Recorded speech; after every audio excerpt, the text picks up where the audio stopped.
Why does the very first page of the Bible seem to describe not one, but two different gods?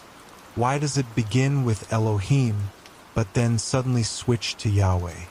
This mystery has haunted scholars, theologians, and historians for centuries. What if the answer isn't just a translation error, but a hidden war between rival deities buried in the foundation of monotheism? By the end of this video, you'll uncover a secret that reshapes everything you thought you knew about God. But before we dive in, let me know if you're enjoying this kind of long, controversial history. Feel free to tap that like button and subscribe, only if you truly love what I'm doing here. And in the comments, share where you're tuning in from and what time it is in your city. I always love seeing our little bedtime crew gathering from every corner of the world. Now lower your lights, maybe let a soft fan hum in the background, and settle in. Let's proceed with tonight's quiet journey together. Chapter 1. The two names that started it all. In the very first sentence of the Bible, a cosmic voice announces creation. In the beginning, the heavens and the earth are formed not by a pantheon, not by chaos, but by a single divine force, Elohim. It's majestic, it's powerful. It's the beginning of everything. But just a few verses later, something shifts. A new name appears in the text, Yahweh. He speaks differently, he acts differently. And most people reading the Bible in English never even notice the change. But in ancient Hebrew, the contrast is glaring. Two names, one text, and a question that has haunted generations. Were these ever truly the same God? Or were the earliest chapters of Genesis hiding a theological collision? The moment Yahweh enters the story, it's as if a different character has taken the stage. One more personal, more emotional, more unpredictable. The seeds of a divine mystery are planted here, right at the Bible's opening breath, and they've never stopped growing. At first glance, the difference might seem trivial. After all, religious texts often use poetic variation, especially when referring to divinity. A god might be called Creator, Father, Lord, different titles, same being. But the switch from Elohim to Yahweh is not just stylistic. It's structural. It marks a shift in voice, in tone, in behavior.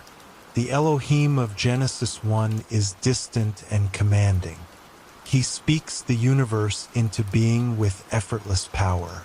He does not walk among humans, does not touch the dirt. His creation is orderly, mathematical, and cosmic. But the Yahweh of Genesis 2 is different. He molds Adam from the ground with his hands. He plants gardens. He strolls in the breeze. This is a God of intimacy and breath, not thunder and stars. The transition between Genesis 1 and 2 feels like a cut between two movies, two directors, two divine visions layered into one scroll. And this is where the questions begin. To ancient Hebrew readers, these names carried weight. Elohim wasn't just a fancy term for God. It was loaded with cultural memory. The word is plural in form, though often treated as singular in context. It hints at something older, broader, perhaps even shared among other tribes and nations. Yahweh, on the other hand, was Israel's personal deity, a name revealed, not inherited, a name so sacred it was often left unspoken. The moment Genesis begins using Yahweh instead of Elohim, the story becomes tribal. It narrows. The vast cosmic canvas of creation suddenly folds into a garden, a man, a woman, and a God who walks among them. Modern readers might assume the names are interchangeable, but ancient scribes knew exactly what they were doing. and their choices weren't random. Behind these two divine titles lie two distinct theological traditions, each vying for the soul of the sacred text, and only one would ultimately claim supremacy over the pages to come. There's a long-standing scholarly theory that may explain the shift, one that was once banned from pulpits and even burned in certain seminaries. It's called the documentary hypothesis. This theory suggests that the first 5 books of the Bible weren't written by one hand, but by many, different writers from different tribes with different views of God. Each group brought their own traditions, stories, and divine names. The Yahweh source favored Yahweh, a God of covenant, personal encounters, and dramatic emotion. The Elohist source leaned toward Elohim, more distant, majestic, and mysterious. At some point in history, these traditions were stitched together by a redactor who tried to harmonize conflicting theologies into a single sacred narrative. The seams are still visible if you know where to look, and nowhere are they more obvious than in the first 2 chapters of Genesis. The switch from Elohim to Yahweh is the crack in the facade, and once you notice it, the entire story begins to shimmer with hidden layers. Let's look closely. In Genesis 1, Elohim creates the world in 6 days. The language is formulaic. Repetition shapes the rhythm. Each act of creation ends with the phrase, "and it was good." There's no chaos, no violence, no divine struggle. It's as if the universe unfolds according to a divine algorithm. Light, sky, land, stars, animals, humans, all summoned by voice alone. But in Genesis 2, Yahweh enters the scene, and suddenly creation is no longer distant. It's earthy, messy. Man is not spoken into existence. He is formed from dust. The woman is not created alongside man, but extracted from his rib. Trees grow from the ground, not the word. And Yahweh, not Elohim, walks through the garden and speaks directly to his creatures. This is not a seamless continuation of Genesis 1. It's a retelling from another perspective, and that's the point. These aren't just different scenes. They may be different gods. For centuries, translators smoothed over these differences. English Bibles often disguise the name changes with titles like God or Lord, assuming most readers wouldn't know the Hebrew originals. But to the ancient Israelites, names held power. They weren't labels, they were revelations. The name Elohim signified an expansive, all-encompassing divine force. Yahweh was intimate, particular, and deeply woven into Israel's tribal identity. That distinction mattered, especially when the Hebrew scriptures were not yet settled, when the people telling these stories were still shaping their understanding of the divine. In that fragile formative period, every name, every nuance carried theological weight. So why did the Bible preserve both? Why not edit one out for consistency? Unless, perhaps, the editors couldn't. Unless the traditions behind each name were too sacred, too old, or too politically powerful to erase. The Bible, then, is not just a revelation. It is a negotiation between gods and tribes, identities and theologies. This negotiation is not limited to Genesis. Throughout the Hebrew Bible, the names Elohim and Yahweh appear in different patterns depending on the book, the author, or the time period. Psalms, for example, often alternate between the two. Some books prefer Elohim.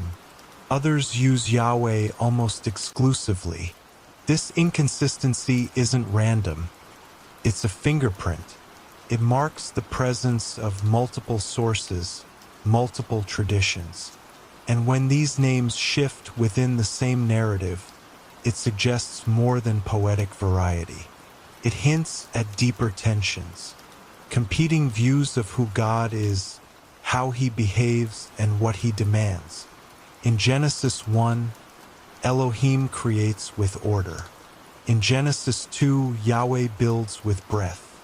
It's not just a matter of names. It's a matter of identity. And those identities begin to clash as the biblical story unfolds. The first chapters of Genesis are not a monologue. They are a dialogue between gods, between writers, between visions of the divine. This duality didn't emerge in a vacuum. The ancient Near East was a land of gods. Egypt had them, Babylon had them, Canaan had many. Israel, small and tribal, was surrounded by towering mythologies. And in this crowded pantheon, the Israelites didn't start out as strict monotheists. Their earliest stories reflect a belief in divine plurality, a heavenly court, a chief god among others. The use of Elohim, a plural form, fits that world. But Yahweh was different. Yahweh was jealous, exclusive. He demanded loyalty like a king consolidating power. When his name appears in Genesis 2, it may not just signal a different tone. It may reflect an ancient push to redefine the divine, to collapse many into one, to transform tribal devotion into theological revolution. The emergence of Yahweh in Genesis is not just a narrative detail, it's a political statement. A declaration that from now on God would have a name, and it would be Yahweh. What makes this all more mysterious is how smoothly the transitions are handled. The editors of the Hebrew Bible were not careless. They didn't leave mismatched fragments hanging awkwardly. Instead, they wove the sources together with remarkable skill. But the evidence is still there. Double versions of stories, subtle contradictions, shifts in divine names and tone. Genesis 1 and 2 are just the beginning. As we move through the Torah, these patterns repeat. 2 flood accounts, 2 covenant stories, 2 genealogies. And beneath them, 2 divine personalities pulling in different directions. Elohim remains vast, cosmic, untouchable. Yahweh grows more human-like, volatile, even vengeful. These aren't just literary differences, they're theological battle lines. And the scribes who stitched them together weren't just preserving scripture. They were preserving tension, a living tension that still vibrates beneath the surface of every translation, every sermon, every debate about the nature of God. Modern scholars are not the first to notice. Ancient rabbis debated the names endlessly. Early church fathers wrestled with the duality. Some tried to harmonize the two, claiming Yahweh was simply a more personal name for Elohim. Others dared to suggest they were different aspects of the divine. But a few went further, claiming the Bible preserved memories of a time when multiple gods ruled the heavens, and Yahweh emerged from among them. Those views were condemned as heresy, but they never fully disappeared, because the text itself refuses to fully submit.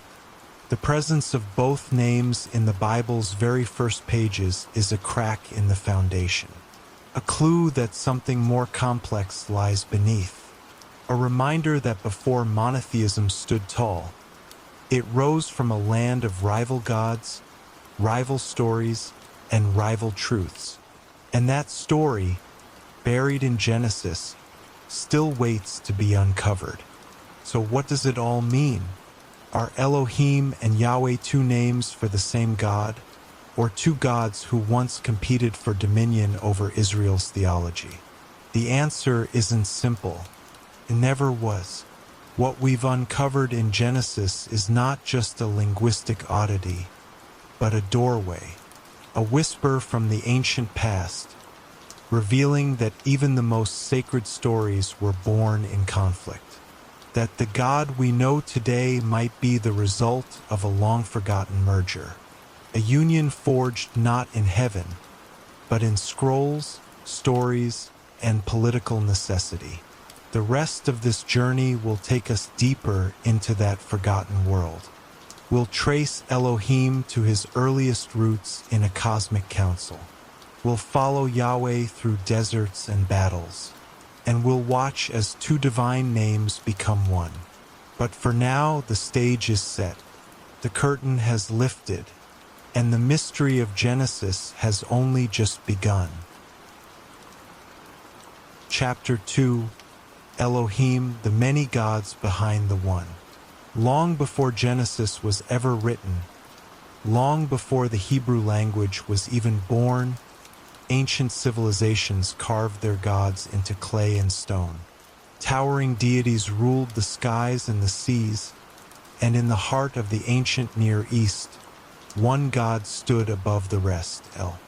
He was the father of the divine family, the elder king of the heavens, and he did not rule alone.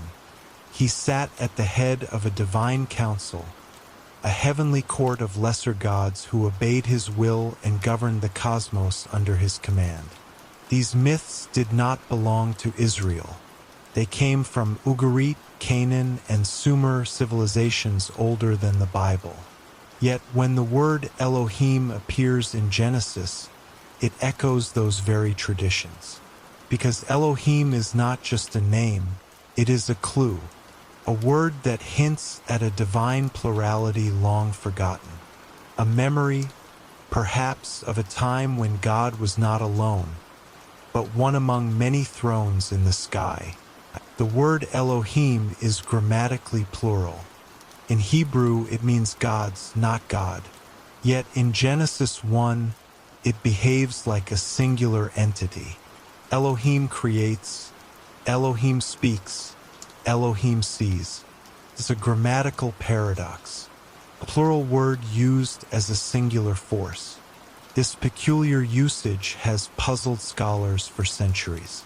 Some interpret it as a majestic plural, a literary flourish to elevate divine authority. But others see it as a thread connecting Genesis to a much older world, a world where gods ruled in councils, not in isolation. In the Ugaritic texts discovered at Ras Shamra, the god El presides over a divine assembly of 70 sons, lesser gods who govern the nations of the earth. These stories mirror the structure of Elohim in Genesis. Could it be that the authors of the Bible were not erasing the old gods, but repurposing them? Could Elohim be a literary veil, one that hides a chorus of ancient voices behind a singular mask? In the mythology of Canaan, El is not a remote deity. He is wise, aged, and authoritative. He delegates power to his divine council but remains the source of judgment and order. His wife, Asherah, often appears as a consort, and his sons Baal, Mot, Yam are powerful figures in their own right. The echoes of these stories linger in the Bible, even in places we least expect. In the book of Psalms, we hear of God standing in the assembly of the gods, delivering judgment among them. It's a scene pulled straight from Canaanite tradition. Yet by the time of Genesis, the other gods are silent. Only Elohim remains. Was this silence the result of monotheism asserting itself? Or were these other gods simply absorbed into the name Elohim, hidden beneath the grammar, buried in the text? The Bible never answers directly, but the names, the structure, and the rhythm of the ancient myths remain like fossils beneath the words. If Genesis 1 is read as a direct rebuttal to Canaanite myths, its structure becomes even more fascinating. Many cultures in the ancient Near East had creation stories, epic poems of cosmic war, of gods battling dragons, of order emerging from chaos. But Genesis offers something different. Elohim does not fight. Elohim does not struggle. The universe bends to his voice alone. Light, darkness, sky, and sea obey immediately. It is a radical simplification of earlier traditions. No blood, no monsters, just divine speech. But was this simplicity a theological innovation or a literary strategy? Perhaps the author of Genesis was not rejecting older myths entirely, but reshaping them to elevate Elohim above the rest. Perhaps the story was designed to make Elohim look unlike any other god, calm, supreme, unrivaled. In doing so, the story keeps the bones of ancient myths but rearranges their flesh. The divine council becomes a silent audience. The other gods, if they remain, are unnamed shadows behind the throne. Some scholars believe that Elohim in Genesis 1 is not meant to be one specific god, but a composite, a fusion of many divine traits into one ultimate figure. The creative force of Baal, the authority of El, the ordering power of Marduk from Babylon, all merged into a singular entity through theological editing. This theory suggests that Israelite religion evolved not through sudden revelation, but through centuries of adaptation. As tribes migrated, merged, or warred, their gods competed, blended, or vanished. The name Elohim may be the survivor of that storm, a name that once meant many, now used to describe one. This wasn't a mistake, it was a strategy, a way to unify a diverse people under a single divine authority. The creation story in Genesis, then, becomes not just a tale of origins, but a manifesto, a declaration that this God, Elohim, is above all others, not because the others never existed, but because he absorbed their power. Linguistically, the word El itself shows up in many names throughout the Bible. Israel, Bethel, Elijah, Daniel. Each name means something tied to God, often using El rather than Yahweh. These names may preserve an older phase of Israelite religion, one where El was supreme. Yahweh does not appear in these names until later in the biblical timeline. This suggests a shift in divine identity over time. Early Israelites may have worshipped El as their high god, in line with surrounding cultures. Over time, Yahweh rose in prominence, eventually becoming fused with or replacing El altogether. But the older traditions weren't completely erased. They were absorbed, reframed, and hidden in plain sight. That's what Elohim may represent. A memory too sacred to discard, too controversial to explain. A word that once shouted plurality, now whispering unity. A plural name with singular power, holding within it the ghosts of a forgotten pantheon. The book of Deuteronomy contains a strange line suggesting that God divided the nations among the sons of El. In some versions, these sons are described as the sons of God, in others as angels, but in the oldest versions they are the sons of El Elyon, the Most High. This hints at a belief that different nations had different gods, each assigned by the high god El Yahweh, in this schema, is given to Israel.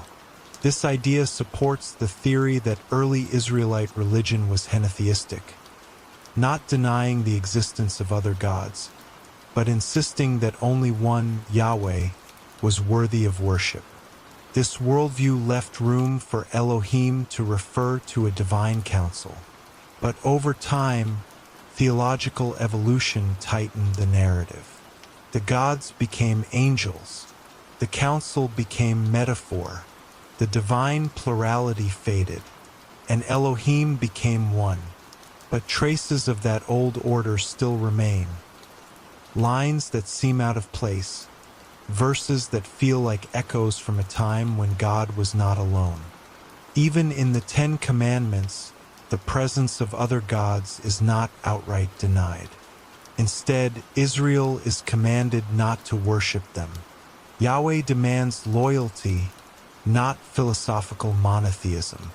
This reinforces the idea that belief in many gods was still common, even among the chosen people. But what happened to those gods? They didn't disappear, they were repackaged. Some became demons in later Jewish thought. Others became angels or were folded into Yahweh's expanding identity. The process wasn't clean. It was political, theological, and deeply human.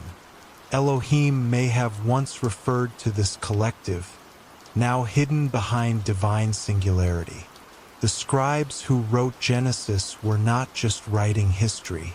They were reshaping memory, recasting the divine to suit a new era. Elohim as a name carries the weight of that transition. A word that once pointed to many, now twisted into the image of one. When Genesis was finally committed to writing, it carried the fingerprints of multiple traditions.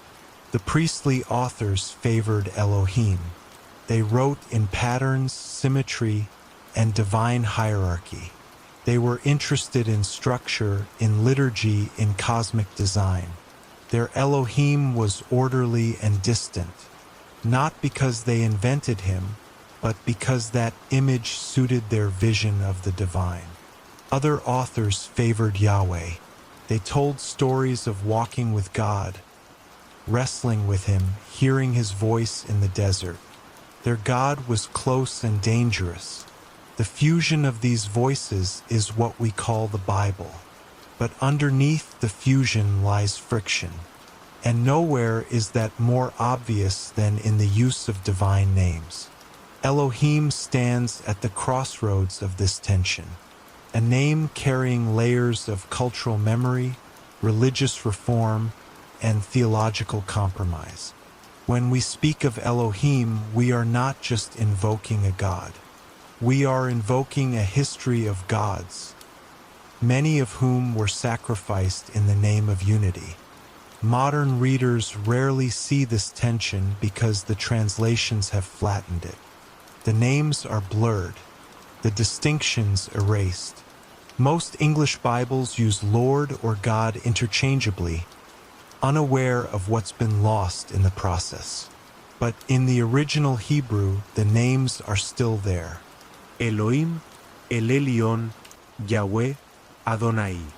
Each name speaks to a different phase of Israelite belief, a different vision of divinity.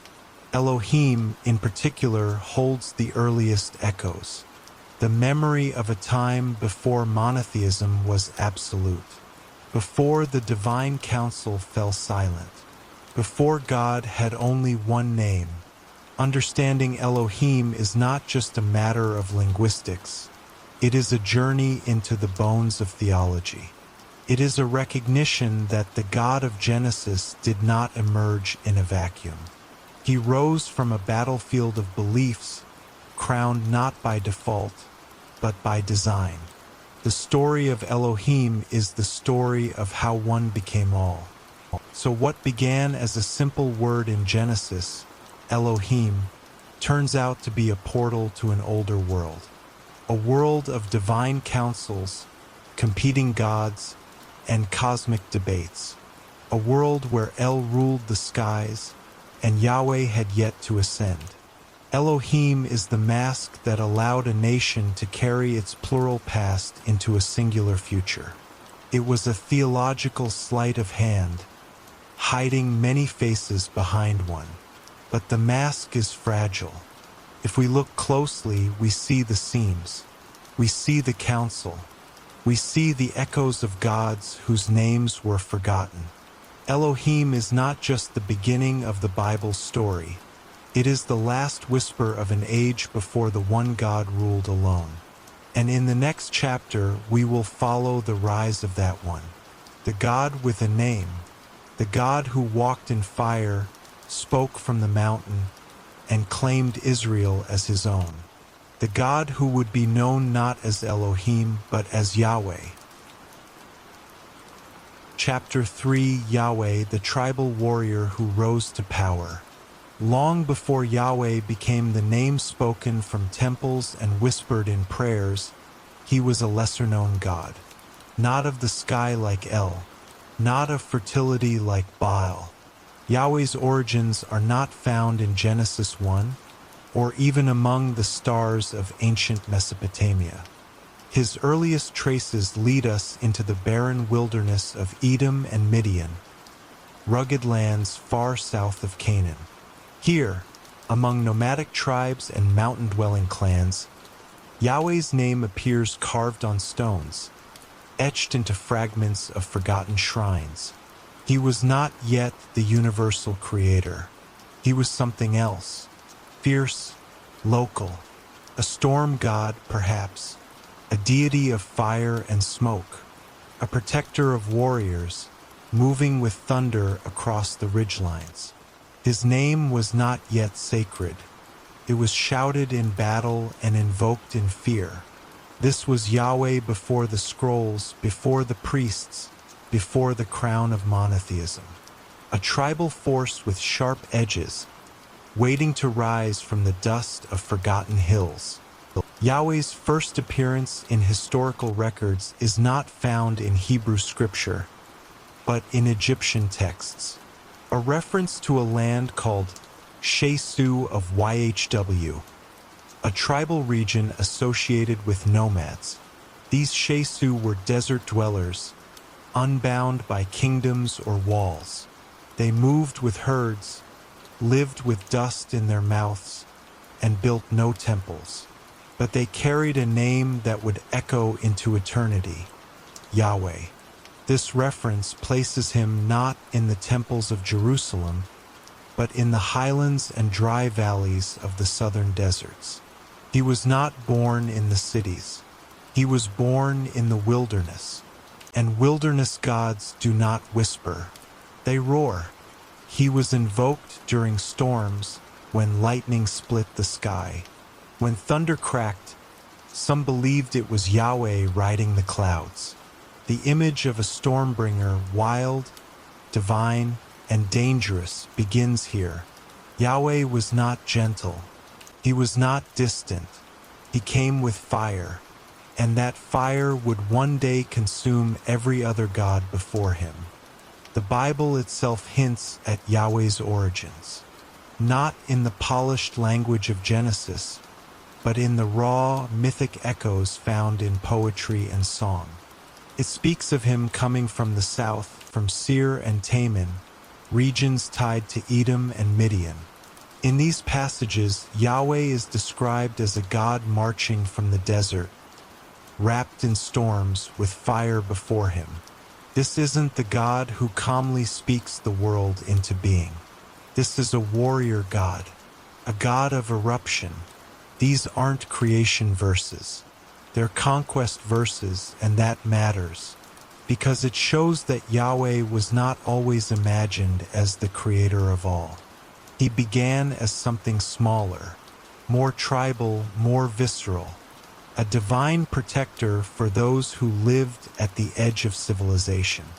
For a people surrounded by enemies and harsh landscapes, Yahweh's fury was not a flaw, it was salvation. He fought their battles, shook their enemies, and gave meaning to survival. His worship was born from the dust, not the stars. One of the most intriguing clues to Yahweh's early character lies in his association with volcanoes. Some scholars argue that Mount Sinai, where Moses would later meet Yahweh, was no ordinary mountain. It may have been a volcano. The descriptions in the text are vivid. Smoke rising, the ground trembling, a voice like thunder, fire consuming the peak. These are not metaphors. They are geological.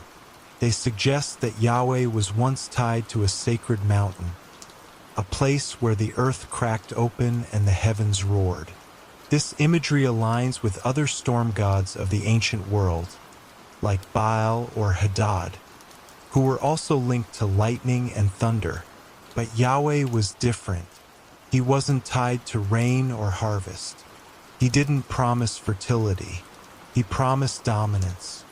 His power was not coaxed through ritual. It was demanded through loyalty. Those who followed him survived. Those who didn't were swept away. This was the kind of God who didn't share thrones. He shattered them. So how did Yahweh, a desert storm god, become the central figure of Israelite religion? The answer may lie in conquest and consolidation. As the tribes of Israel emerged and began to settle in Canaan, they brought Yahweh with them. He was their protector, their avenger, their rallying cry. But Canaan was filled with other gods. El ruled the heavens. Baal brought the rain. Asherah nourished the earth. Yahweh was an outsider in this divine landscape. Yet as tribal alliances formed and political power grew, a new narrative took shape. Yahweh was not just another god. He was the God, the only God worthy of worship. Over time, the stories shifted. Yahweh became identified with El. He took on the titles of the sky god. He absorbed the characteristics of other deities.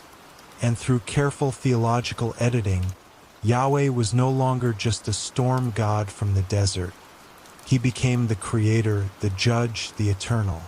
It was a divine coup written in scrolls. This transformation didn't happen overnight. The Hebrew Bible shows the progression in slow motion. Early texts describe Yahweh as jealous, demanding exclusivity. He doesn't deny the existence of other gods. He simply forbids their worship. This suggests a henotheistic worldview, where many gods exist, but only one should be served. Yahweh's ascent was gradual. First, he became the God of Israel. Then, he became the God above all others. Finally, he became the only God, but echoes of the past remained.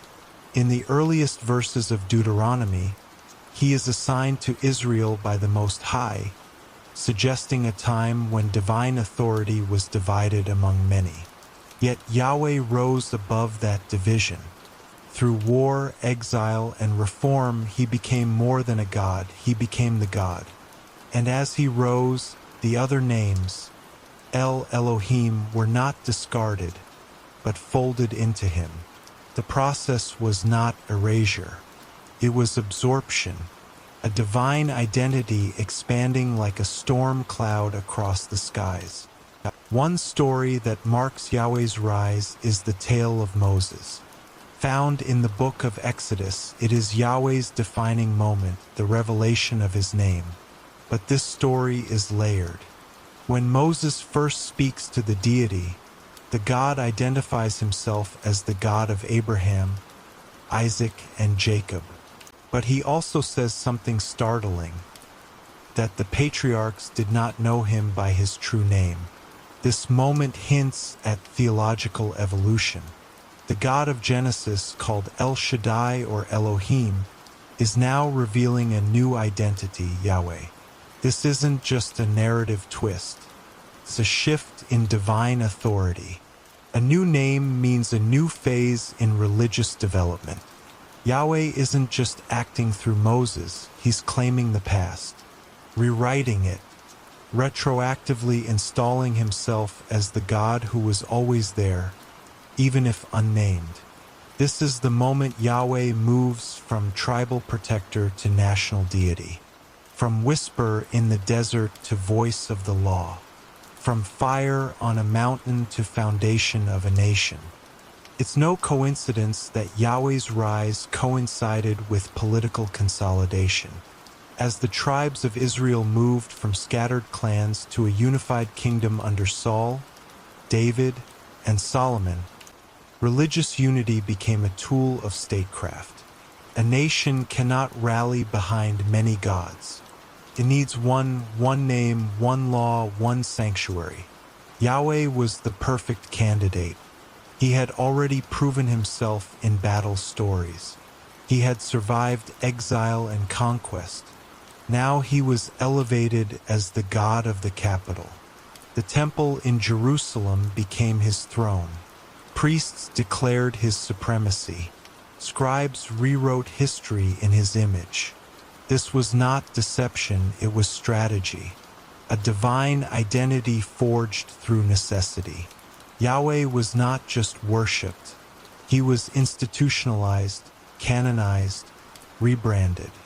And with each generation, his tribal past grew dimmer, hidden beneath layers of theology. But the traces remained. In his wrath, in his storms, in the fire that still flickered behind his name. Yahweh had risen, and the age of the storm god was not yet done. There's something deeply human in Yahweh's transformation. He begins as a god of survival, raw, unpredictable, loyal only to those who swear fealty. Then, slowly, he becomes something more philosophical. A god of morality, of justice, of covenant. Yet the warrior never truly disappears. Yahweh remains passionate, jealous, and at times, terrifying. He is not the serene Elohim of Genesis 1. He is the God who splits seas, topples walls, and shakes the mountains. Even in modern worship, his legacy lingers. Songs still invoke his power. Prayers still plead for his protection. But few remember the wilderness God beneath the theology. The storm bringer, the fire walker. The God who once roamed Edom and Midian, unnamed by patriarchs, yet feared by tribes. Yahweh's rise was not gentle. It was earned through blood, breath, and ash. He did not replace Elohim by peace. He rose through power, and in doing so, he changed the fate of a nation and the nature of divinity itself. As Yahweh's name grew sacred, it also grew dangerous, so holy that it could not be spoken, so powerful that it had to be shielded behind titles like Adonai or Hashem. The very letters of his name became a symbol for characters that burned through scrolls and centuries, YHWH. Yet this reverence masks the reality of his origin. Yahweh was not born holy. He was made holy through myth, through war, through rewriting history and merging identities. absorbed él. He wore the mask of Elohim. He claimed the stories of creation and apocalypse alike. What began as a storm god from the south became the very definition of divinity. But beneath the gold of the temple, the soot of the wilderness remains. The wind still howls from Midian. The fire still burns on distant mountains. And the question lingers, was Yahweh always God? Or did he become God? In the next chapter, we face that answer head-on. The moment when Yahweh and Elohim collide. Chapter 4. When the two gods collided. Something strange happens between Genesis chapter 1 and chapter 2. One moment, the Creator is called Elohim. Then suddenly, in the very next breath, a new name arrives, Yahweh Elohim. It's as if two stories are woven together, threads of different fabrics stitched side by side. For most readers, the shift goes unnoticed. But for ancient scribes, this was no accident. It was a quiet collision. Two divine identities meeting on the page. Behind this merging lies a deeper tale of politics, theology, and literary compromise. The writers of the Bible were not just telling stories. They were editing history. They were merging belief systems, reconciling contradictions, and crafting a singular God from a plural past. The result is a sacred text filled with dual voices, one cosmic and distant, the other personal and tribal. One speaks from the sky, the other walks in gardens. This was not harmony, this was survival, and the seams of this divine fusion still ripple through every sacred verse. The key to unlocking this mystery lies in what scholars call the documentary hypothesis. It's the idea that the first books of the Bible weren't written by a single author, but are instead a tapestry woven from multiple sources. Each source had its own agenda, its own language, and most importantly, its own name for God. One of the earliest, often called the E-source, favored the name Elohim. Another, the J-source, preferred Yahweh. These traditions were not always in agreement. They told different versions of the same stories. They portrayed God with different personalities, motives, and methods. But at some point in history, editors brought them together, not by choosing one, but by fusing both. They stitched Elohim and Yahweh into a shared timeline, sometimes seamlessly, sometimes awkwardly. The final product was not a clean narrative. It was a compromise, a story rewritten to make one God out of two, and to silence the evidence of division buried just beneath the surface. Take the creation stories themselves. Genesis 1 is orderly, cosmic, and mathematical. Elohim creates through speech. He speaks light into existence. He separates sky from sea, land from ocean, all in a structured sequence of 7 days. But Genesis 2 is different. The style shifts. The tone becomes intimate. Yahweh forms man from dust with his hands. He plants a garden, breathes life into Adam, and walks among his creation. These aren't two chapters of the same story. They are rival narratives placed side by side. And yet, in the final edit, the names are blurred together. Yahweh Elohim appears as a hybrid character, a being who both commands from above and stoops to touch the earth. But the original voices, Elohim the cosmic architect and Yahweh the tribal companion, remain distinct underneath. The editors didn't erase the past. They folded it. They pressed two gods into one identity and hoped no one would notice the fingerprints still smudged across the scrolls. The fusion didn't stop at creation. It appears again and again, most glaringly in stories that repeat themselves. Abraham receives the covenant twice. There are two versions of the 10 Commandments, two flood narratives with differing details and timelines. In each, the names of God alternate. Sometimes it is Elohim giving instructions. Other times it is Yahweh. Even small details vary. How many animals Noah brings, what materials are used for altars, how laws are delivered, all shift depending on the divine name attached to them. These repetitions are not sloppy mistakes. They are echoes of competing traditions sewn together. And each time they appear, they hint at the invisible war beneath the text. A war not just of style or story, but of identity. The scribes were not merely preserving history. They were reshaping memory. Each doublet is a scar, a mark left by the battle between two gods who could not both survive, unless they became one. In ancient Israel, this literary fusion reflected a political necessity. The tribes that became Israel were once diverse and scattered. Some followed El, others worshipped Yahweh. Still others held to ancestral spirits or local deities. As the nation grew, so did the need for religious unity. But how do you unify a people with different gods? You don't choose one and discard the other, you combine them. You create a hybrid identity powerful enough to hold the whole nation together.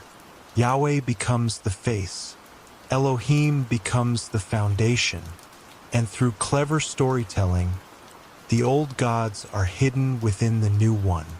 The scribes weren't just theologians, they were architects. They designed a national God who carried echoes of every tribe, every tradition, every myth. A God who could be both storm and sky, judge and companion, distant and near. This wasn't deception, it was survival. And the result was not a lie, it was a paradox, a divine riddle encoded in Scripture. One of the clearest signs of this collision is how differently Yahweh and Elohim treat humanity. In the Elohim narrative, humans are created in the image of God, male and female, equal, blessed, given dominion over the earth. It's abstract, majestic, and universal. But in the Yahweh narrative, Adam is formed from clay, alone and vulnerable.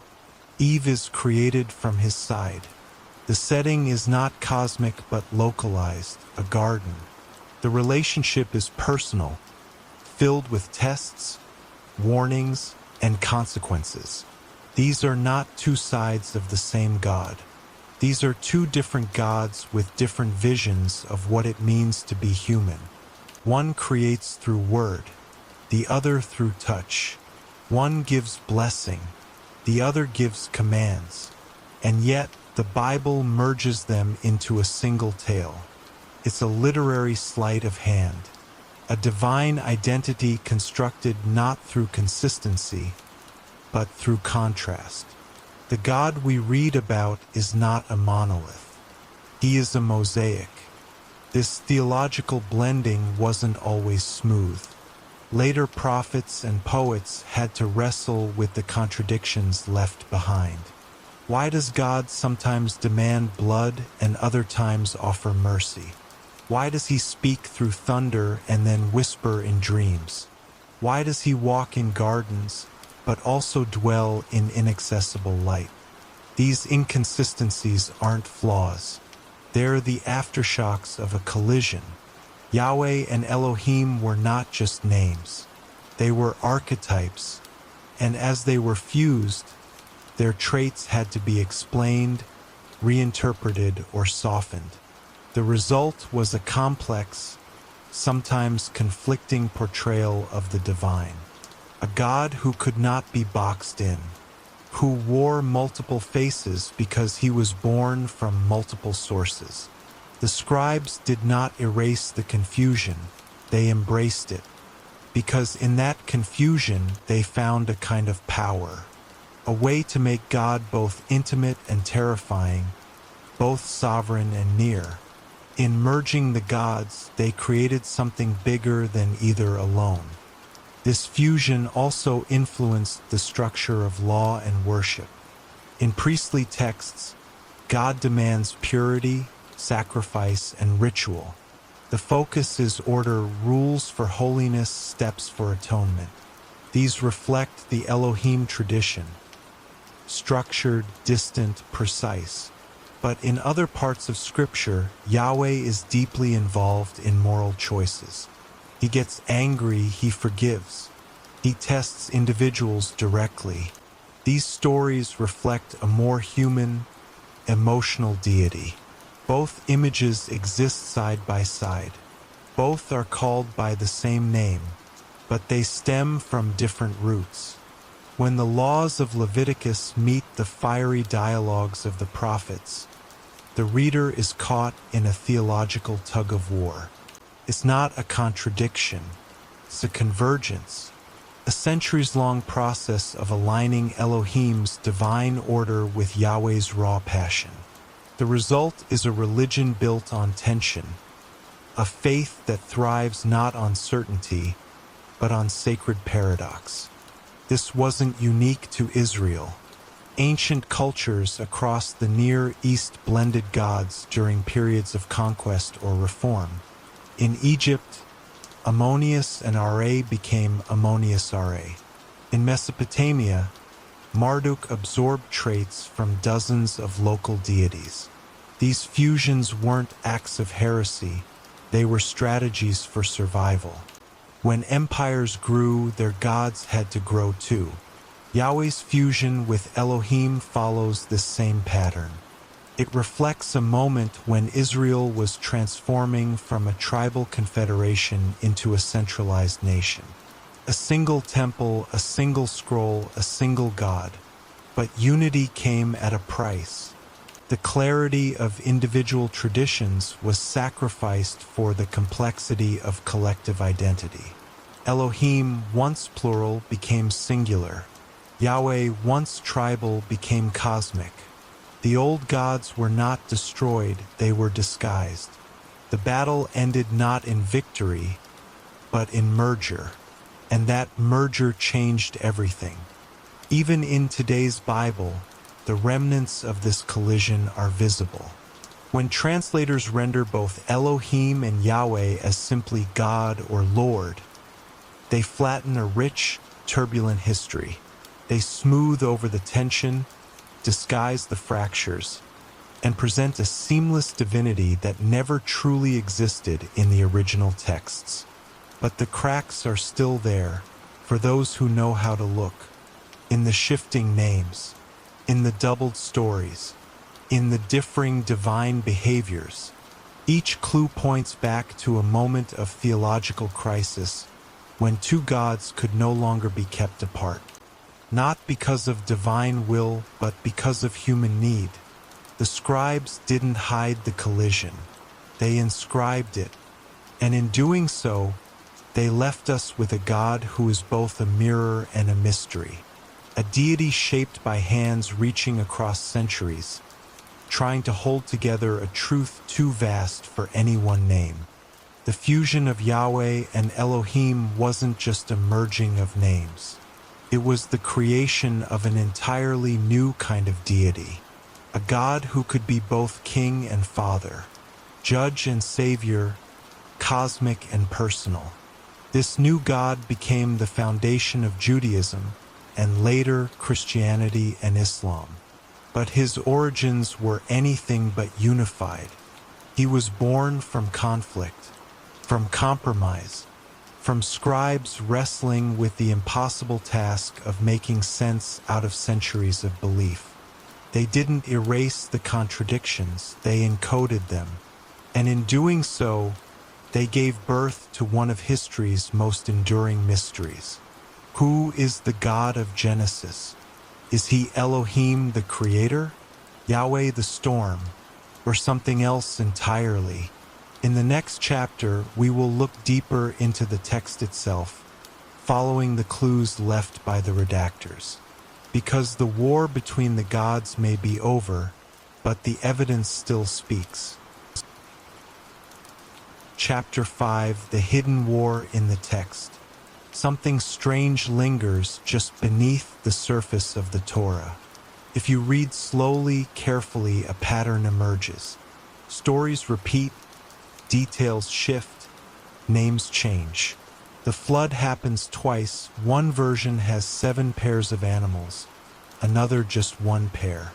Abraham makes a covenant with God, then does it again under different terms. The 10 Commandments are given at Sinai and then again at Horeb. These are not random mistakes. They are the scars of an ancient literary battlefield. Each contradiction is a remnant of a deeper struggle, not between people but between ideas of God. One was distant, cosmic, and grand, Elohim. The other personal, fiery, and demanding, Yahweh. Their voices echo in competing lines, buried within the scrolls. And someone somewhere in history chose not to delete either one. Instead, they layered them, not to hide the war, but to preserve it. The result is a Bible where peace is an illusion and the page itself becomes a battlefield for divine identity. The book of Genesis is riddled with these echoes. In one version, creation is orderly and divine. In another, it's intimate and chaotic. But the pattern continues far beyond Eden. The story of Noah's Ark is perhaps the clearest example. In one passage, the flood lasts 40 days. In another, it endures for a full year. Sometimes God sends 2 of every creature. Elsewhere, 7 pairs of clean animals are chosen. These versions are stitched together so tightly, they almost pass unnoticed. But when unraveled, the seams are undeniable. They reveal 2 different gods with 2 different voices. One is methodical, the other is reactive. One commands from the sky, the other regrets and intervenes. These aren't just literary choices. They are theological statements. And the reason they both exist in the same text is because no one dared to choose between them. Instead, the scribes fused them, creating tension that pulses beneath the calm surface of Scripture. Consider Abraham's encounter with the divine. In one account, Elohim appears as a distant figure, speaking from above. In another, Yahweh walks into Abraham's tent, eats a meal, and delivers news in person. These aren't poetic variations. They're radically different portrayals of who God is and how he interacts with humans. The Elohim version is transcendent, abstract, a God of order. The Yahweh version is personal, tactile, and emotional. One gives commands, the other makes bargains.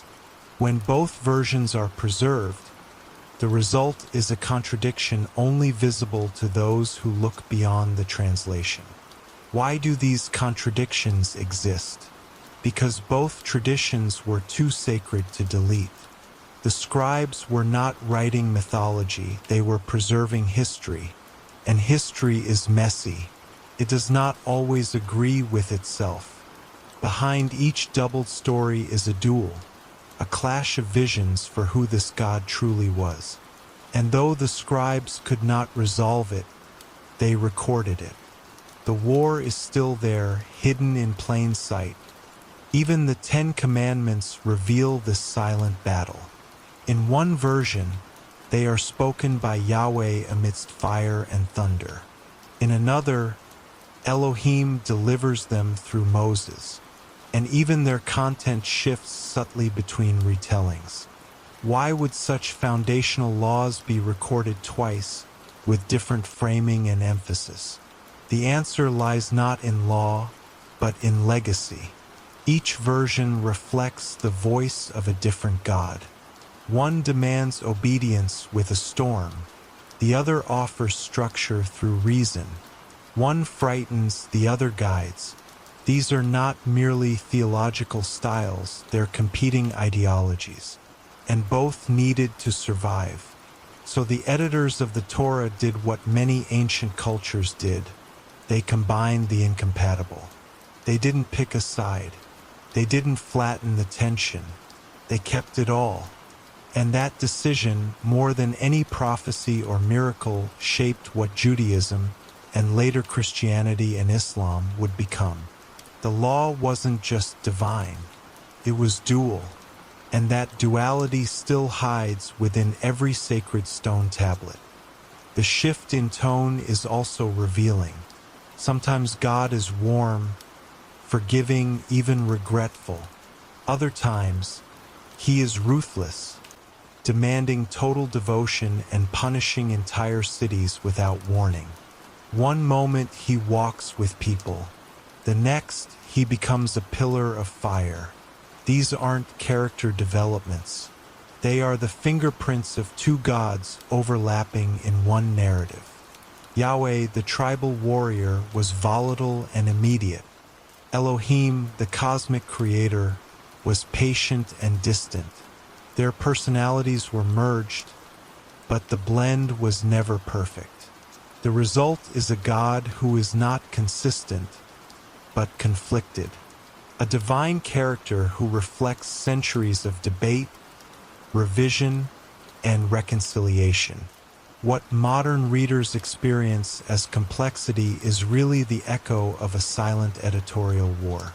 A war in which no side won completely. One vision may have risen to dominance, but the defeated was never entirely erased. The God of the Bible isn't just one deity. He's a compromise, a living paradox carved into sacred scrolls. This hidden war explains the erratic behavior of God across books. Sometimes he forgives rebels like Moses and David. Other times, he strikes down entire communities for a single misstep. He shifts from mercy to judgment with jarring speed. That inconsistency is not a flaw, it's a shadow, a leftover imprint from two divine archetypes stitched together. One, born from the wilderness and war, wielded fire and demanded loyalty. The other, shaped by ancient cosmic order, valued structure and justice. As their voices merged in Scripture, the contradictions remained. The God who parted seas is the same who hides his face. The God who creates with love also destroys without warning. This is not randomness. This is history bleeding through theology. The scribes tried to mask it, but the mask is thin.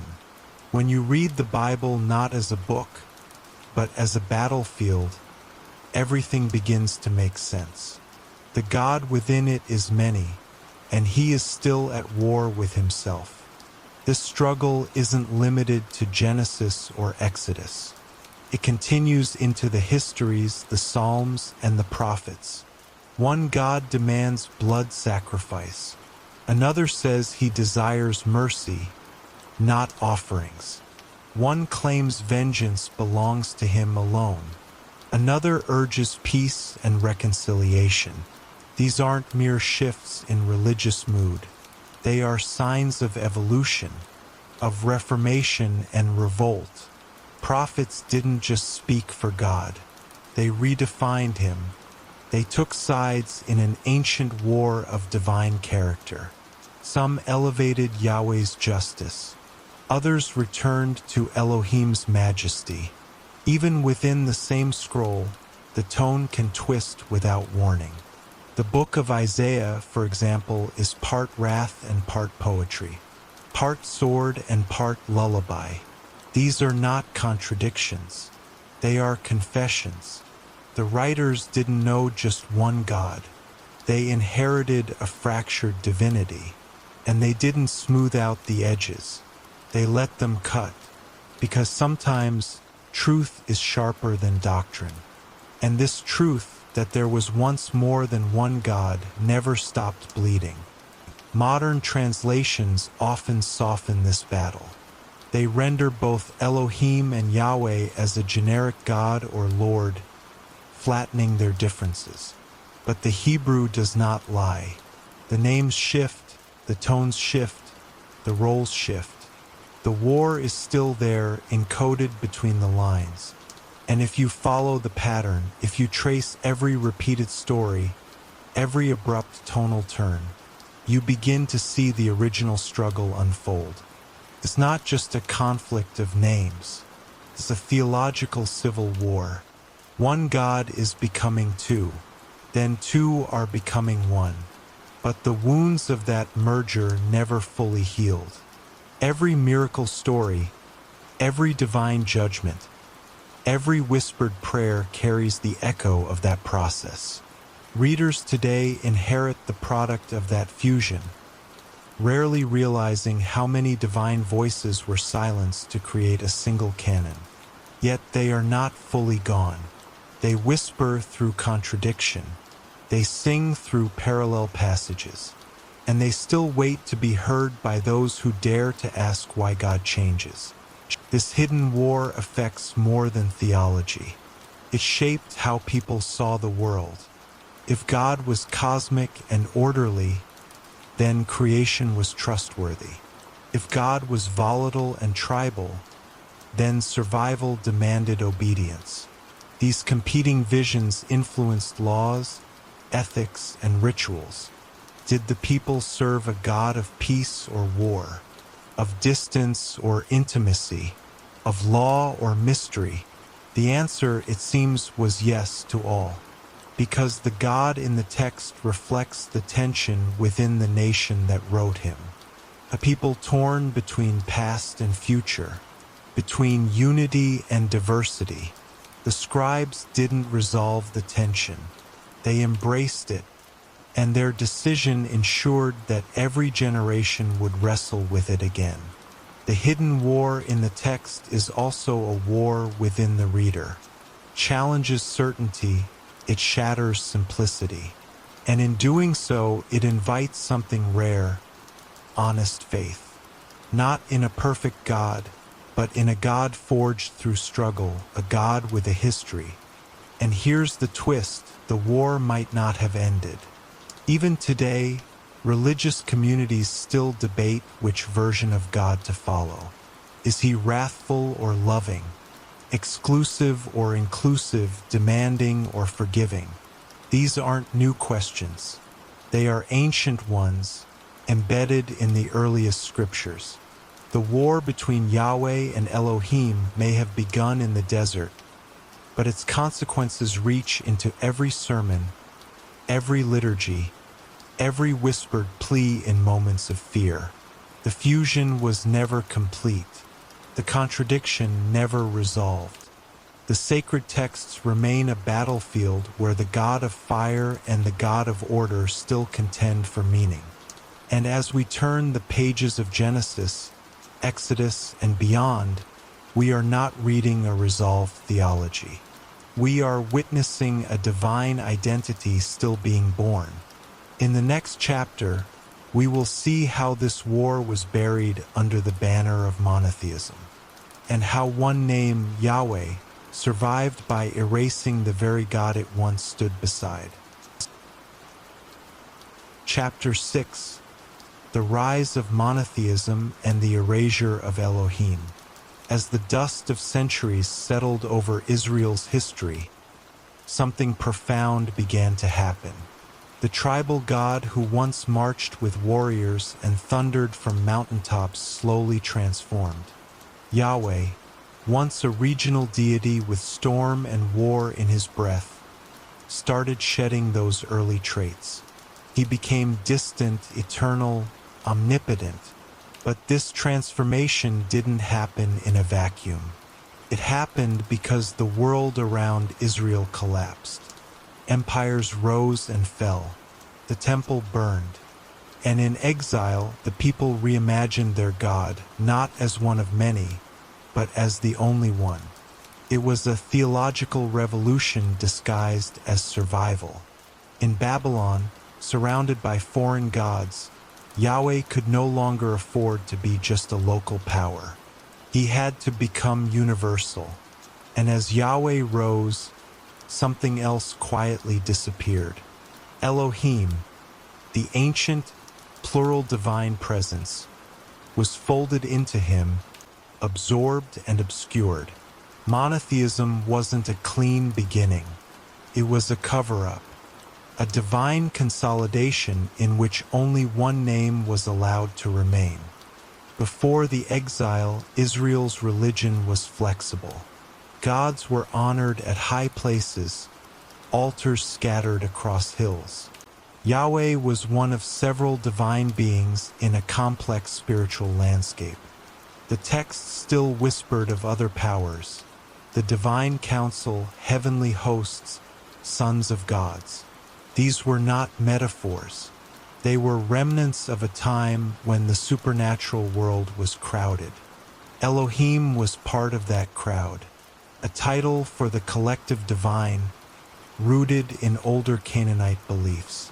But when Jerusalem fell and the people were dragged into Babylonian captivity, everything changed. They were surrounded by grand pantheons, gods for every season and star. To survive, Israel needed a singular identity, a singular faith, and so Yahweh evolved. He wasn't just their God, he became the only God, The many names and faces that once populated their spiritual world were demoted. Some became angels, others demons. Elohim, the plurality, was split apart and scattered. A divine pruning, done not by fire, but by theology. In Babylon, monotheism wasn't just a belief. It was resistance. The exiles were strangers in a powerful empire. Their temple was gone, their kingdom shattered.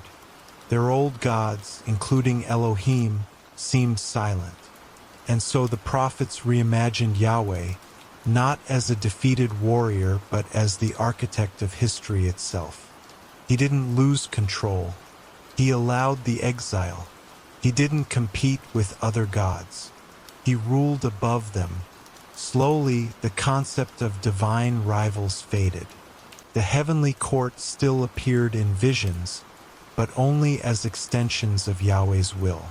Elohim, once a name evoking divine plurality, was reinterpreted as a majestic singular. What had once been a group became a title. The layers were smoothed. The plural was absorbed. Yahweh became the one true God not just by divine revelation, but by political necessity. The people needed unity, and unity demanded exclusivity. Monotheism was born not from peace, but from disaster. And Elohim, the ancient voice of many, was erased for the survival of one. But traces remained. Hidden in psalms and prophecies were echoes of the past. Phrases that spoke of gods in council, judgments among the divine, or rebellions in the heavens. These were not poetic flourishes. They were fingerprints of a buried theology. Elohim may have been absorbed, but he was never fully forgotten. He haunted the text like a ghost in old stone. Every time a verse mentioned heavenly beings, every time a plural verb snuck beside the name of God, the past whispered. The scribes could not delete everything, so they reframed it. Angels took the roles once held by gods. Satan, once a title among many divine figures, became the villain. The old pantheon was renamed and repurposed. The architecture remained, but the names on the doors were changed. Monotheism didn't erase the old world. It renovated it. Elohim was no longer the collective divine. He was a forgotten architect, written over by the new owner, Yahweh. The prophets played a key role in this transformation. Men like Isaiah and Ezekiel didn't just speak for God, they redefined him. In their visions, Yahweh was no longer a tribal figure. He sat above the stars, surrounded by fire and winged beings. His voice thundered across creation. This was not the Yahweh of Midianite shrines. This was a cosmic ruler, cloaked in mystery and majesty. And yet, within these exaltations were remnants of something older. When Ezekiel described wheels within wheels and angelic creatures surrounding the throne, he wasn't inventing something new. He was echoing a spiritual world that once had many rulers. The throne room was crowded, but now only one name commanded it. Yahweh had taken the seat once shared. The divine council still existed, but now its members served, never rivaled. Elohim was gone in name, but present in form. The shape of the old world remained. The vocabulary had changed, and that change shaped the next 2,000 years of belief. When the second temple was built, Yahweh's transformation was nearly complete. He was now the God of heaven, the judge of all nations, the creator of everything. But this victory came with a price. The stories of other gods were now forbidden. The name Elohim, once loaded with layers, became synonymous with Yahweh. No distinction remained in the liturgy. No alternative traditions were tolerated. The Torah was canonized, the scrolls edited, and in those edits choices were made. Verses that hinted at multiple divine figures were sanded down. Interpretations shifted. Teachers declared there had only ever been one God. But behind this new clarity lay the bones of an older faith. Elohim had not been defeated. He had been merged, repackaged, renamed. Like a river dammed and redirected, the current was still there, flowing just beneath the surface. The rise of monotheism was not just a triumph of theology. It was a funeral, a burial of forgotten gods beneath the foundations of a new world. Later writings reflected this burial. In apocalyptic texts and mystical scrolls, strange figures began to appear. Beings of light and darkness, guardians of secrets, rebel spirits cast from heaven. These were not inventions. They were survivors, echoes of Elohim's lost companions. In the book of Enoch and similar works, the divine world bursts back into view. Giants, watchers, heavenly wars, all memories of a time when the cosmos was ruled by many. But by then, the official theology had no room for such beings. The church and later the rabbis would declare them heresy or metaphor. Yet they continued to haunt the margins of Scripture. Angels with too much personality. Demons with suspiciously divine origins. Elohim had become a forbidden word, but his legacy refused to vanish. It clung to the poetry, the visions, the cryptic passages that scholars still debate. Monotheism had won the narrative, but it could never fully silence the ancient world it rose from. The transition to strict monotheism was also a political act.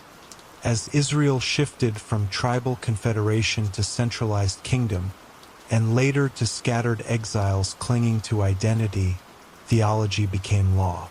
One God, one temple, one covenant. Multiplicity was a threat to order. Alternative gods meant alternative loyalties. So the scribes and priests hardened the doctrine. Yahweh was declared eternal and indivisible. To question his singularity was to question the survival of the people. Elohim, the plural, became a theological liability. His memory was either erased or rewritten.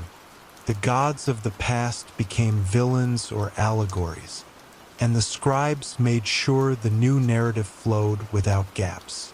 But the erasure was not perfect. The old gods left stains, cracks in the surface, and through those cracks the ancient questions still seeped, questions about where God came from and whether he had once been more than one. In the rabbinic period, theologians wrestled with these cracks. Commentaries flourished. Why does the Torah sometimes speak of God in the plural? Why do divine beings speak to each other in heavenly courts? The answers varied. Some said it was majesty, others metaphor, but none dared say what the older texts seemed to imply, that God had once shared power. The name Elohim survived, but only as a mask for Yahweh. The distinction, once meaningful, was now erased in theology, if not in grammar. But the questions never stopped. They echoed through debates, mysticism, and hidden texts. Scholars whispered of divine pairs, twin aspects, male and female, visible and hidden. Every generation tried to clean the mirror, but the old reflection never fully disappeared. Monotheism had rewritten the map, but the original terrain still pressed against the surface, waiting to be rediscovered. And those who looked too closely sometimes saw more than they were supposed to. Even today, the tension remains. Translators face the same decisions as ancient scribes. Do they preserve the original names or unify them for simplicity? Most choose the latter. The Bible we read is a version, a clean, polished edition of something once far more chaotic. But the old chaos is still there under the edits. Elohim and Yahweh are still distinct in the Hebrew. The seams of the fusion still show. And in scholarly corners, in archaeological digs, in whispered theological debates, the question continues to burn. What happened to the other gods? Where did Elohim go? The answer is both simple and terrifying. He never left. He was never destroyed. He was buried under language, under doctrine, under fear. But he still haunts the structure, like a face behind the curtain, always watching. In the final chapter, we will explore what modern institutions, including the church, have done to hide this story.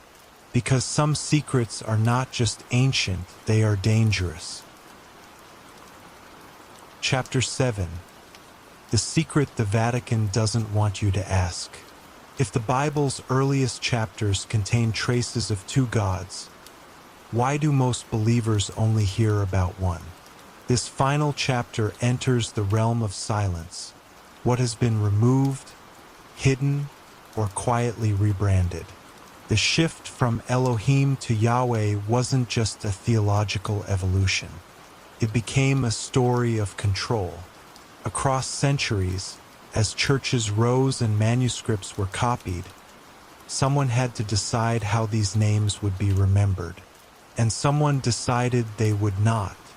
Early translators faced a choice: preserve the original names and let the duality speak, or flatten them into one title. Most chose unity, consistency, simplicity. But what they lost in the process was clarity. The ancient tension between Elohim and Yahweh was scrubbed from the surface. But the traces remained underneath. Is there in the original Hebrew? Is there in the oldest scrolls?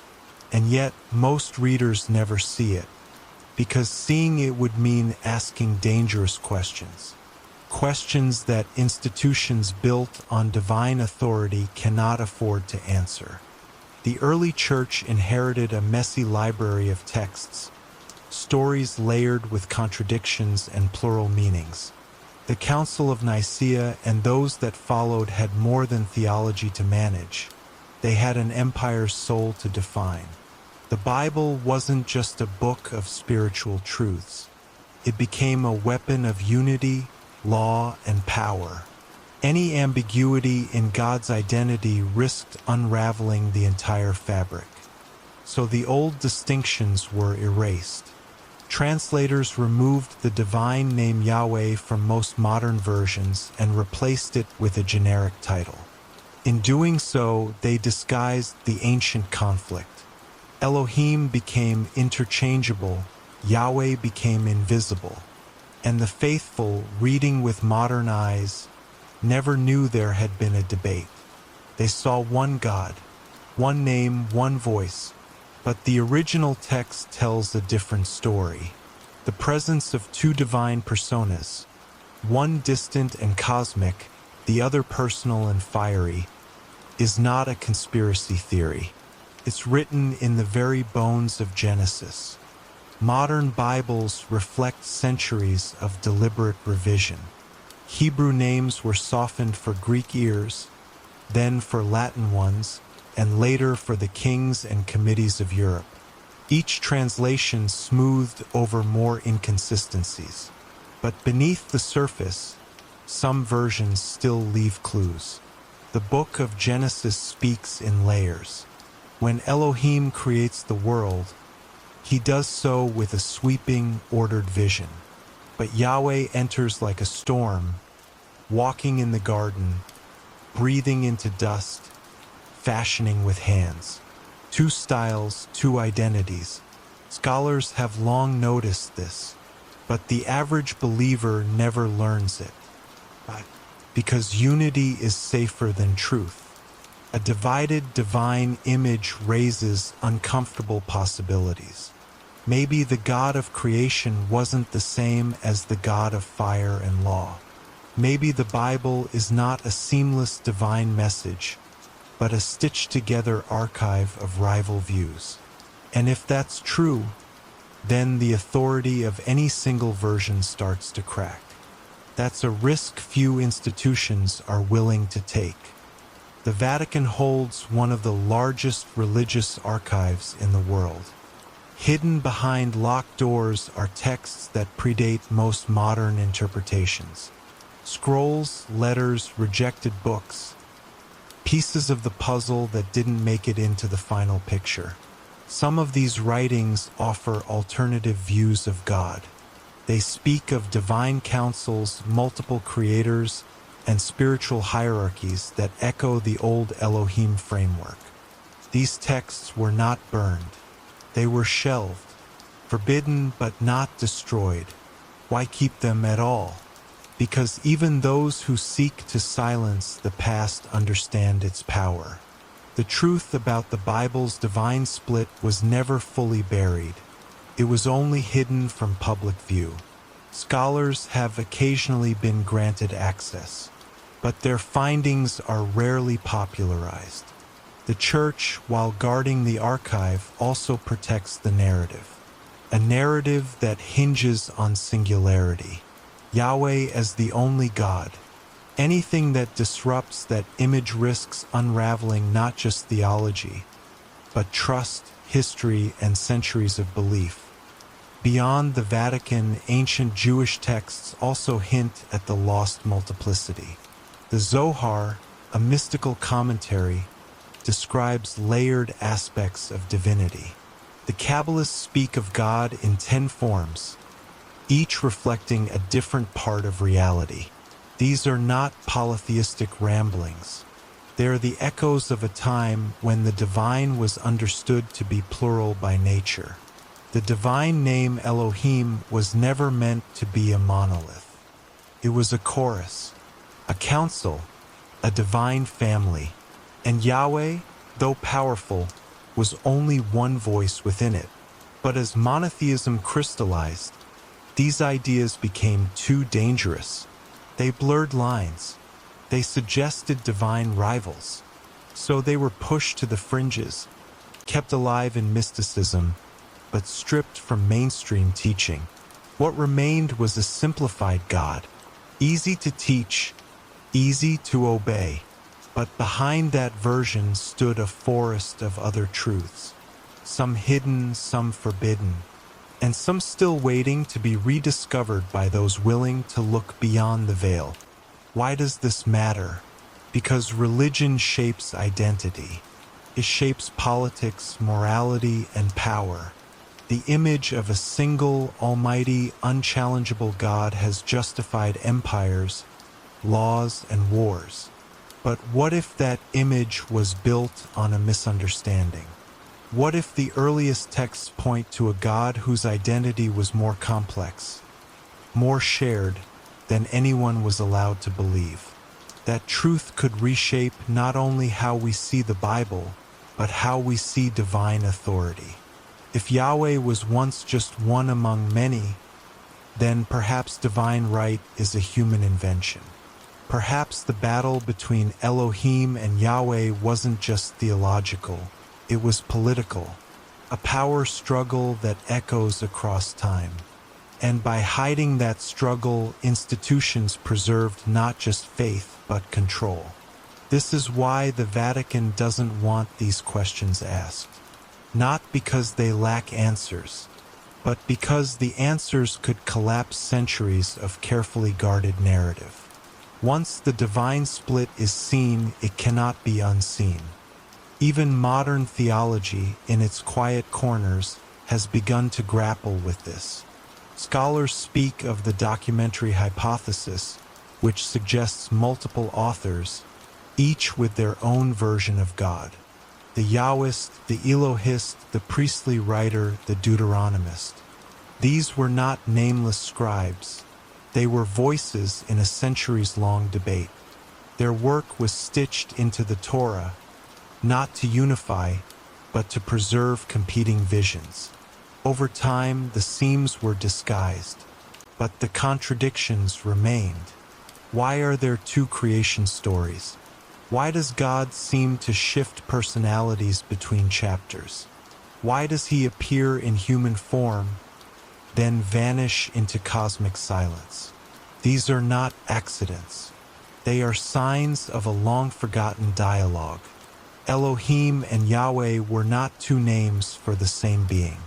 They were two paths, two theological visions, and one of them won, not through revelation alone, but through redaction, censorship, and theological conquest. The Bible is not just scripture. It's the history of a war over God's identity. Even today, some translations dare to restore the divine names. In those rare Bibles, readers can follow the shifts. Elohim in the beginning, Yahweh in the garden, the divine counsel in the Psalms, the storm god in the wilderness. Suddenly, the text reads differently. It's no longer a single monologue. It's a layered conversation. And in that conversation, new meanings emerge. Perhaps Genesis wasn't meant to erase the divine counsel, but to introduce it. Perhaps the garden wasn't the beginning of man's sin, but the beginning of theological consolidation. And perhaps the Tower of Babel wasn't about human pride, but about suppressing a divine multiplicity. The story is richer, darker, and more alive when the seams are exposed. And for those brave enough to read between the lines, a new God emerges, not new in existence, but new in recognition. Elohim never vanished. Yahweh never stood alone. The text was always divided. Only the interpretation was unified. So what now? What do we do with this knowledge? The same institutions that buried the divine divide still shape public understanding. Most believers are never told about the original names. Pastors preach a seamless God. Teachers avoid the linguistic traps. And yet, curiosity spreads. The internet has unlocked access to old manuscripts. Scholars publish what was once forbidden. People begin to see the shift from Elohim to Yahweh as more than semantics. They see it as evidence of something buried. A war in heaven, not between angels and devils, but between names and meanings. The church may still guard its archives, but the veil is thinner now, and behind it the story waits. A story where gods were many, where power shifted through ink and scroll, where Yahweh rose not as the only God, but as the last one standing. The Bible wasn't born in peace. It was born in a struggle, one still echoing in every chapter, every name, every translation. In the end, the greatest secret is not that there were once two gods. It's that the Bible itself admits it, if you know how to read it. The text was never meant to be flat. It was layered, tense, alive. The ancient scribes didn't erase Elohim. They buried him under Yahweh's name, hoping no one would dig deep enough. But now the soil is shifting. The truth is surfacing. And once you see it, you cannot look away. The two gods of Genesis, Elohim and Yahweh, still haunt the words. One a voice of creation, the other a force of covenant. One cosmic, one tribal, both powerful, both present. But only one allowed to remain. The rest were pushed into shadows. Yet the shadows speak. And in those echoes, a new understanding rises. This story was never just about God. It was about who got to define him. And now, for the first time in centuries, that question is open once again.